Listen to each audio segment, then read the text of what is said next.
John Norman McKay is a Canadian lawyer and politician. He is a Liberal Member of Parliament for the riding of Scarborough Guildwood. He took Bachelor of Laws from Queen's University, and after completing his degree, he went into private practice as a real estate attorney, assuming positions of leadership in the legal community. After practicing private law, he was elected to represent Scarborough East in 1997 and was re-elected to represent the riding of Scarborough Guildwood up until today. Hello, Mr. John McKay. Thank you for joining us today. It's a very honor to have you here. Well, it's a great honor to be interviewed by you. Well, people are curious, the day in a life of a member of parliament. How do you describe it? Every day is different. I wake up in the morning, I read the front page of the Globe and Mail, and that's what we're talking about for the day. So it depends. It's really three jobs in one. You have your local constituency work, you have your Ottawa work, national, and then you have international work. So today, for instance, I'll be seeing constituents, and then the Prime Minister's coming to Scarborough today, so we'll all show up for that. And then tomorrow I'm going to Ottawa for an announcement concerning a mining ombudsman, a corporate social responsibility position, something I've been working on for 10 years. And at the end of the month, I'm leading a delegation to Great Britain. So it's three jobs in one, and quite enjoyable, and every day is a challenge. I knew you were studying law in the undergrad, and then you were in a law firm. A lot of people are saying that being a lawyer is a good profession. Why do you choose to be a good profession? It's a good profession. I did it for 22 years, but you know, like a lot of other things. Why the shift? Why are you choosing to do public service? Yes, well, the public service does not make money like the law firm, I can tell you that. So financially, it's not a smart decision.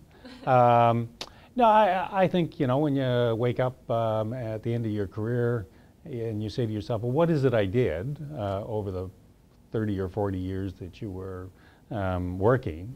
Do you want to say, well, I just did a bunch of real estate deals and that was that?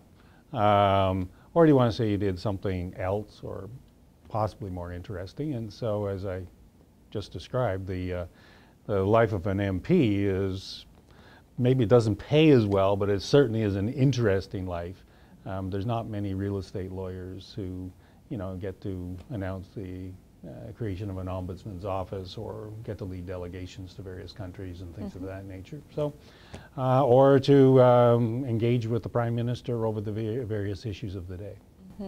So the decision is not is it a sudden decision, or it's been a while in your mind? No, it's in a while. I mean, nobody comes into politics. So what motivates you to? You know, I could say the noble thing is to give back to our society, and there's some truth to that. But it's like everything else, there's a mix. You know, as I say, I enjoyed the practice of law for 22 years. We did reasonably well, I think. But you know, there's more to life than just simply doing real estate deals. And it provides some varieties, provides new challenges. Maybe you might even influence public policy in a direction that you think is a good direction. So how do you start your political career? Well, I'd always maintained an interest in the Liberal Party, had become president of the Riding Association and involved myself in various campaigns and things of that nature. People thought I might be a good candidate, and so opportunity came up, and I won the nomination, and as they say, the rest is history. 20 years later, I'm still here. How does your family take it on your being so active on politics? I know this job must take you a lot of times. Well, when I started the job, my youngest child was 7 years old. She's now 27 years old. And so there was the element of missing out on some stuff. And you had to come to the realization that when you came home from Ottawa, you had to adjust to them, not the other way around. Right. And so, so that was a bit of a challenge from time to time. We have 5 kids. So you got 5 kids that are at that point ages 7 to 17, all doing various things. But Any of them want to join the politics later on? Well, a couple of them are clearly politicians. But that was kind of the negative part. The positive part is that they got exposed to things and people that they would never otherwise have an opportunity. I mean, all of them have met the various Prime Minister Chrétien and Martin and Trudeau, and all of them have engaged in some form of political activity, like they've all campaigned. And interestingly, campaigning is possibly one of the best things a kid can do, because it takes a lot of chutzpah to walk up to a door, knock on the door, and say, hello, I'm here for John McKay, your Liberal candidate, especially if you're a teenager. So all of my girls in particular are very confident young women, have done very well. So the kids have done well, and it's part because their mother and I have, I think we've stressed the importance of being engaged in the larger world, that, life is not just business. Correct. Life is not just making money. There is something else to life. John Norman McKay is a Canadian lawyer and politician. He is a Liberal Member of Parliament for the riding of Scarborough Guildwood. He took Bachelor of Laws from Queen's University, and after completing his degree, he went into private practice as a real estate attorney, assuming positions of leadership in the legal community. After practicing private law, he was elected to represent Scarborough East in 1997, and was re-elected to represent the riding of Scarborough Guildwood up until today. As you mentioned, you were first elected as a House of Commons in 1997, so you just made a 20 years milestone. Congratulations. And I believe you have a lot of good stories to share. So can you share one memory stories about one bill or policy that you initiated or participated with it? Well, I can do dozens, but I'll give you one. As you know, Canada has an aid budget. It's about $4 billion a year. It's not insignificant money. When I mention aid, you would probably think, well, that's for poor people, right? Well, as it turns out, it seems to get diverted all over the place and goes everywhere but for poor people. So I thought this was wrong. A number of people thought this was wrong. And in truth, there was no legislated mandate for aid. So between one thing and another, certainly a lot of activism on the part of a lot of people who felt this was wrong. We passed a bill which said that Canadian aid will be for poor people. What a novel idea that is, We don't have enough poor people. That it has to be consistent with international human rights, and you have to engage the people that you intend to benefit, the poor people you intend to benefit, before you give them the money. Strange concept. So it's for poor people, consistent with human rights, and you have to engage those folks. So we got that bill passed, and it was passed the Senate, royal assent. That is the law of Canada. I happen to think that's a big deal. I think it's a big deal because you can take $4 billion and you can spend it a million different ways.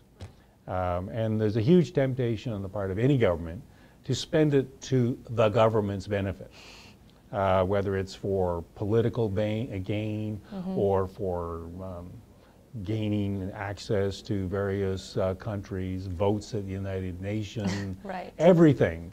So we thought that this was an important piece of legislation, and that piece of legislation has my name on it. That's a good story. Yeah. I understand you came from Scarborough. So Scarborough is different regions as Canada, so it's very diversified. We have different backgrounds, cultural background people, and then it's very hard to deal with, different people has contradiction to each other.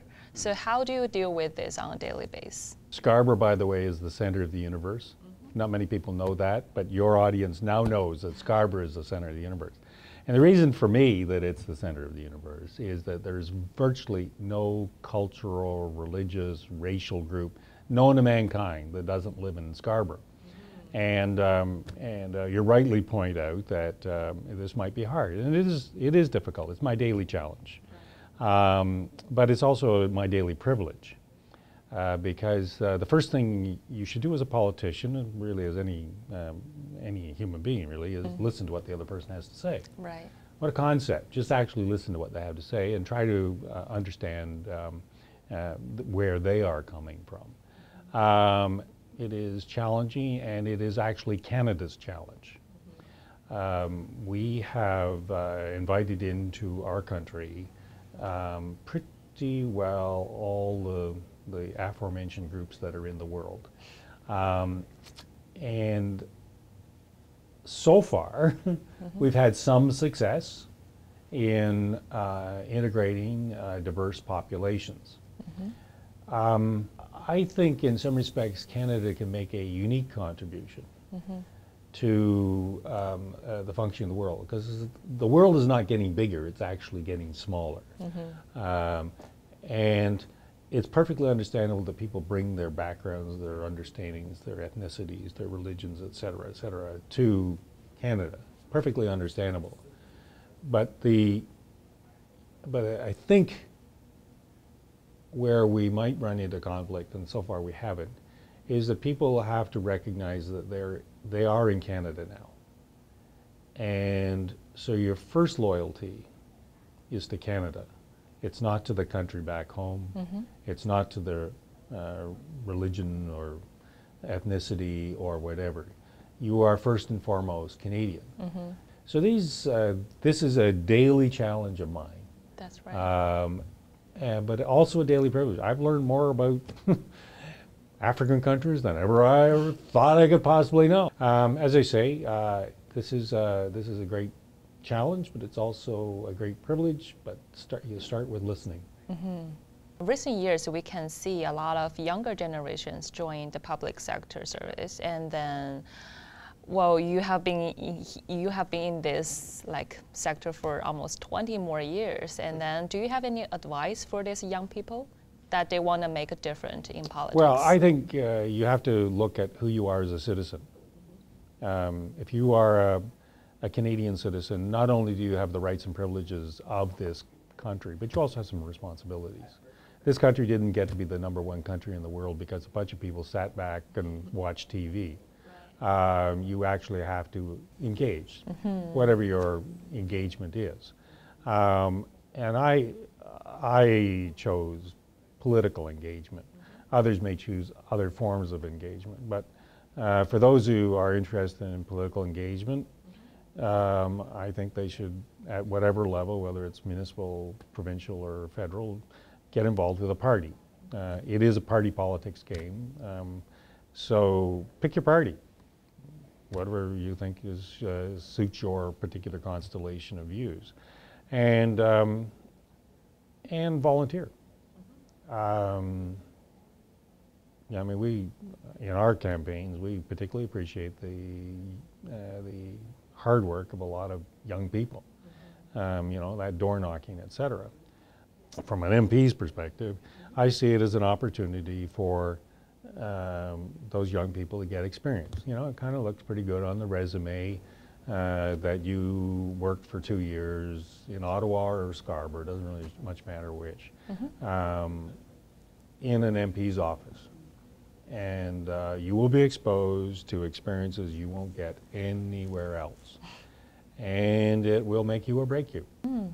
Well, right now you are working as an MP, and I know you have been as a chairman for a lot of important committees under the Parliament. And where does your next step gonna go? Well, we got 2 years left in the mandate. We'll see where that leads. And I've kind of like to keep it open as to where things lead. I don't have any particular thing that I want to accomplish. I've had what I would consider a pretty successful career at this point. 2, I would say, successful careers. And if it ended today, it ended on a high note. I'm being interviewed by the great Jackie. You know, we'll continue on for the time being and see whether we can do more good than harm. Wish you all the good. Yes. Thank you so much for joining us today. Well, thank you. Thank you.